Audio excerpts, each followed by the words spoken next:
আসসালামু আলাইকুম বন্ধুরা, কেমন আছেন সবাই? আশা করি আল্লাহর রহমতে ভালো আছেন। আলহামদুলিল্লাহ, আমরাও আল্লাহর রহমতে ভালো আছি।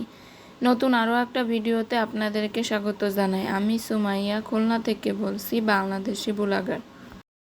সকালের নাস্তার জন্য এখানে ডিম ভাজি করে নিলাম। আমার মনে হয় গরমে পান্তা ভাতের চেয়ে ভালো খাবার আর কিছু হতে পারে না। এই তো এখন হচ্ছে সকালের নাস্তা করে নেব। আর এখানে আমার বাবাটা হাঁটাহাঁটি করছে।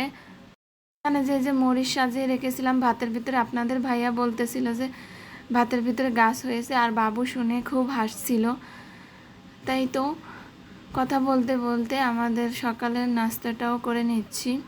বন্ধুরা, দূরে এবং কাছে যে যেখান থেকে আমার আজকের ভিডিওটা দেখছেন, সবাইকে অসংখ্য ধন্যবাদ।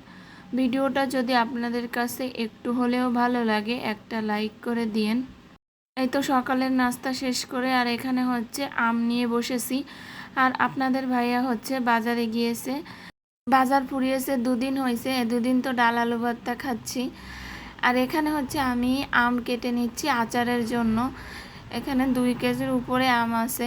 আর এগুলো হচ্ছে গাছের আম, এগুলো কিনা আম নয়। নিজেদের গাছের আম দিয়ে আচার বানানোর মজাটাই আলাদা। কিনা আমের চাইতে নিজেদের গাছের আম দিয়ে আচার বানাতে কিন্তু অনেক বেশি আনন্দ লাগে। এখন তো গরমের সময়, এমনিতেই গরম লাগবে, আর এবারের মতো গরম আমার মনে হয় না আমি কোনোবার পেয়েছি। এবার কিন্তু অনেক বেশি গরম পড়েছে, মানুষ অস্থির হয়ে উঠেছে। গরমের মধ্যে কিন্তু কাজ করতে একদমই ইচ্ছা করে না। তারপরেও কিন্তু আমাদের মেয়েদের কিন্তু ইচ্ছা হোক আর না ইচ্ছা হোক, কাজ কিন্তু করতেই হয়। এখানে কিন্তু আপনাদের ভাইয়া বাজার নিয়ে এসেছে। আর এখানে হচ্ছে আমি মাছ কেটে নিচ্ছি। গরম পড়ার পর থেকে কয়দিন এত বেশি অলস হয়ে গিয়েছি, কোনো কাজই ধরেনি। ঘরের প্রতিটা ফার্নিচারে খুব ময়লা পড়েছে, পরিষ্কার করা হচ্ছে না। আসলে প্রচণ্ড অলস হয়ে গেছি। তবে আজকে কিন্তু কোমর বেঁধে নেমেছি কাজ করতে। এই তো আজকে কিন্তু অনেক কাজ একবারে পড়ে গিয়েছে, কষ্টও হচ্ছে অনেক। যেহেতু গরমের মধ্যে কাজ করতে ইচ্ছাই করে না, আর অনেক দিন কাজ করি না, যার জন্য অনেক বেশি কষ্ট হচ্ছে। বন্ধুরা, আপনাদের কাছে ছোট্ট একটা রিকোয়েস্ট, ভিডিওটা দেখতে দেখতে ভিডিওটার কোনো অংশ যদি আপনাদের কাছে ভালো লেগে যায়, চ্যানেলটা সাবস্ক্রাইব করে আমাদের পাশে থেকে যেতে পারেন। আর এখানে আমার পাঙ্গাস মাছটা কাটা হয়ে গেছে। আর এখন হচ্ছে 2টো রুই মাছ এনেছে, সেগুলো কেটে নেব। আর এই রুই মাছের মাথাগুলো চুপড়াতে এত পরিমাণে কাদা, বিচ্ছিরি অবস্থা। তো হচ্ছে আমি চুপড়াগুলো ফেলে দিয়েছি। আর এখন হচ্ছে মাছ কেটে নিচ্ছি। একটা মাছে কিন্তু ডিমও হয়েছে। মাছের ডিম খেতে কিন্তু আমার অনেক বেশি ভালো লাগে। কার কার কাছে ভালো লাগে কমেন্টের মাধ্যমে জানাবেন। আর বিশেষ করে ইলিশ মাছের ডিম তো খেতে অনেক বেশি মজা লাগে। তো আমার এখানে মাছগুলো কাটা হয়ে গেছে। আর এখন হচ্ছে আমি মাছগুলো ধুয়ে নিচ্ছি। আমার কিন্তু রুই মাছগুলো অলরেডি ধোয়া হয়ে গেছে। আর এখন পাঙ্গাস মাছগুলো ধুয়ে নিচ্ছি। আমার কিন্তু মাছ ধুতে অনেক বেশি টাইম লাগে, আমি অনেক সময় নিয়ে মাছ ধুই। আমার মাঝে মধ্যে আম্মা কিন্তু রাগ করে যে এত সময় নিয়ে তোকে মাছ ধুতে কে বলছে। তা আমার একটা একটা করে অনেকবার মাছ ধোয়া পড়ে, তার জন্য অনেক বেশি দেরি হয়ে যায়। আর মাছ ধুলে কিন্তু অনেক বেশি নোংরা হয় ঘর। দেখা যায় যেখানে বসে মাছ কাটা হয় সেই জায়গাটা পরিষ্কার করা লাগে। তারপর হচ্ছে বেসিং এরিয়া, তারপর হচ্ছে যে জিনিসগুলোতে মাছ কুটে রাখা হয়, ধোয়া হয় সেই জিনিসগুলো, প্রত্যেকটা জিনিস কিন্তু আবার ধুতে হয়, যার জন্য অনেক বেশি কাজ পড়ে যায়। বন্ধুরা, তোমাদেরকে কি বলবো, এই ট্যাঙ্কির পানি এত গরম হয়ে যায়, আর এত পরিমাণে গরম পানি বের হয় কল থেকে, দুপুরবেলা কাজ করা একেবারে অসম্ভব হয়ে যায়। আর এই যে গরম পানিটা বের হয়, প্রচণ্ড গরম, হাত পুড়ে যাওয়ার মতো অবস্থা। কাপড় কাচা কিংবা মাছ ধোয়ার জন্য কিন্তু আলাদাভাবে আর গরম পানি করা লাগে না, এই পানিতেই কিন্তু হয়ে যায়। আর এখন হচ্ছে আমার মাছ কাটা ধোয়া সব হয়ে গেছে। এখন হচ্ছে আমি মাছগুলা ফ্রিজে উঠানোর জন্য গুছিয়ে নিচ্ছি। আমরা কিন্তু কখনো শুকরিয়া করি না। অনেক বেশি গরম পড়লে আমরা বলি আল্লাহ বৃষ্টি দাও না কেন, বৃষ্টি দাও না কেন। আর যখন অনেক বেশি বৃষ্টি পড়ে আমরা বলি আল্লাহ বৃষ্টি আর দিও না, বৃষ্টি আর দিও না, গরম দাও। তা আমরা হচ্ছে কোনো কিছুতেই শুকরিয়া করি না। আমাদের যেটাই দিই না কেন, আমাদের সব সময়ের জন্য সেটাই প্রবলেম, আমরা অধৈর্য হয়ে যাই। আর এখন হচ্ছে এই যে দুপুরের রান্না বান্না করে নেব। এক সাইডে হচ্ছে আমি মাছ ভেজে নিচ্ছি, এখানে আমি পাঙ্গাস মাছ ভেজে নিচ্ছি, আর অন্য সাইডে হচ্ছে আমি ডাল সিদ্ধ করে নিয়েছি। তো এখন আজকে হচ্ছে আমি পাতলা ডাল করব, টক ডাল করব আম দিয়ে। অনেক দিন আম ডাল খাই না, আম ডালটা খেতে কিন্তু অনেক বেশি ভালো লাগে। আর টক ডালটা এমনিতেই সব সময়ের জন্যই মজার হয়।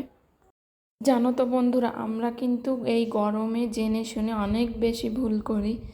আমরা কিন্তু জানি ফ্রিজের পানি খাওয়া অনেক বেশি ক্ষতি, কিন্তু আমরা কিন্তু মানি না। আমরা বেশিরভাগ সময়ই ডিপ ফ্রিজে পানি রেখে খাই। আর এই যে আপনাদের ভাইয়াকে বললেও কিন্তু শোনে না, ও কিন্তু সারাক্ষণ এই ফ্রিজের পানিই খায়। ফ্রিজের পানি কিন্তু সাময়িকের জন্য ভালো লাগে, কিন্তু এটা কিন্তু অনেক ক্ষতিকর, পেটে গেলে গরম হয়ে যায়, তাছাড়া অনেক সময় কাশিও হয়। তা আমরা কিন্তু ফ্রিজের পানিটা অ্যাভয়েড করে চলাই ভালো। যাদের বাসার কাছে কল আছে বা বাড়িতে ডিপ কল আছে, তারা কিন্তু ঠান্ডা পানি এনে খেতে পারে কল থেকেই। আর যাদের নাই তারা কিন্তু একটু ঠান্ডা যাতে থাকে পানি, সেই ব্যবস্থা করে রাখতে পারেন। আমাদের কিন্তু আল্লাহ অনেক বেশি নিয়ামত দিয়েছে, কিন্তু আমরা শুকরিয়া করি না। এই যে কল থেকে তাজা পানি উঠালে কিন্তু গরমের সময় ঠান্ডা পানি ওঠে, আবার শীতের সময় কিন্তু নিচ থেকে কলের পানি উঠালে কিন্তু গরম পানি আসে। এটা কিন্তু অনেক বড় একটা নিয়ামত। যাই হোক, অনেক কথা বলে ফেললাম। আল্লাহ সবাইকে এই গরমে ভালো রাখুক, এই দোয়া করি। আর এখানে হচ্ছে আমার মাছ ভাজিটা হয়ে গেছে, আমি নামিয়ে এখন মাছ ভুনা করে নিচ্ছি। আর অন্য সাইডে কিন্তু আমার ডালটাও প্রায় হয়ে গিয়েছে, এখন হচ্ছে আমি ডালটা তেলে দিয়ে নেব। তাই এদিক থেকে হচ্ছে আমার রান্নাটা হোক, আর এদিকে হচ্ছে আমি একটা আনারস কেটে নিচ্ছি, বাবুকে খেতে দেব। তা গতকালকে ওর চাচু আনারস এনে দিয়েছিল, তো বললো আনারস খাবো, তো এখন হচ্ছে আনারস কেটে দিচ্ছি।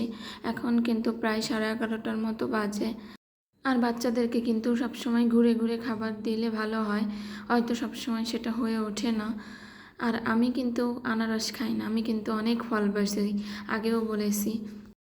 এই গরমে কিন্তু আমার বাবাটার আর কিছু না হোক, বারবার ঘুরে ঘুরে কিন্তু শরবত তৈরি করে দেওয়া লাগে।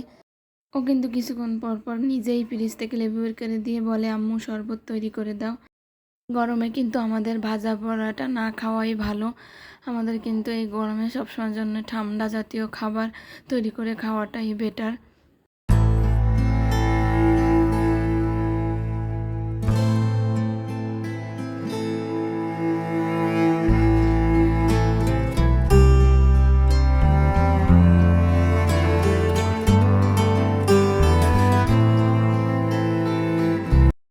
যাই হোক, আমার কিন্তু 2 ভাগ তরকারি রান্না করা হয়ে গেছে, আর এখন হচ্ছে কুশি ভাজিটা করে নিলে কিন্তু পুরো রান্নাটা হয়ে যায়।